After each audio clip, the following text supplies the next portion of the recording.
Hi, this is Toby from Terracent Technologies, bringing you another crosser class or crosser information blog.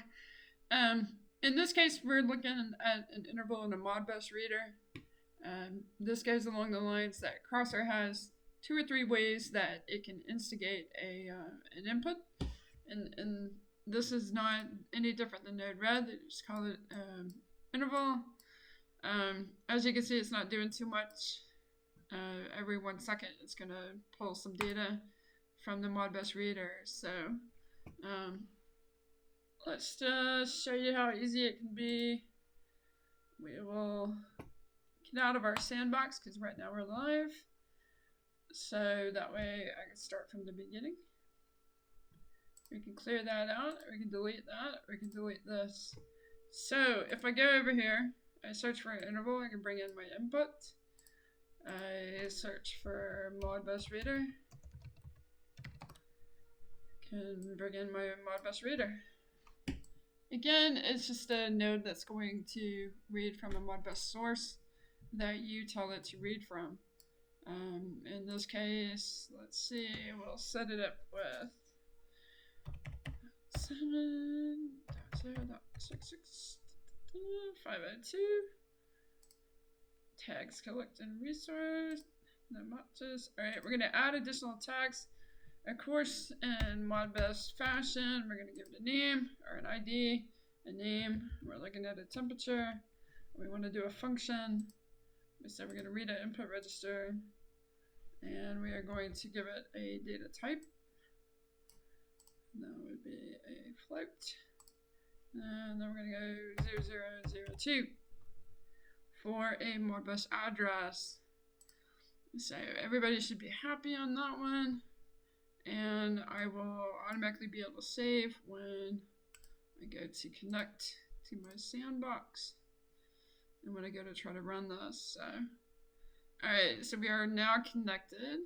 And I'll go to run. Flow was successfully saved. I'm in the debug screen. Let me turn on my little bug. And there we have it. We've got temperature 2 coming in, ID tag 3, 39.4, 39.2, 39.5. If they're in Fahrenheit, it's a balmy day. If they're in Celsius, then they're probably a little warm. But that's how easy it is to read a Modbus tag in crosser. I will do a more complicated example here shortly and get into what we can possibly do with it. And in this case, we're simulating that we're reading from a PLC source and then putting it into data. And of course, you can rearrange this array for wherever you want it to go or however you want to use it. But this is just a simple example. So another day in the life of using crosser and low flow. Or I always say low flow. Low flow is a decrease in your water going through your pipes. This is low code.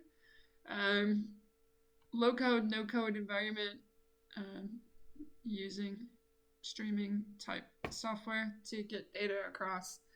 So take a look at crosser.io, and it's a different platform congruent with Node-RED, but it's got more commercial support and helps you save your files and have backup and more of a structured usability for the purpose of using in manufacturing.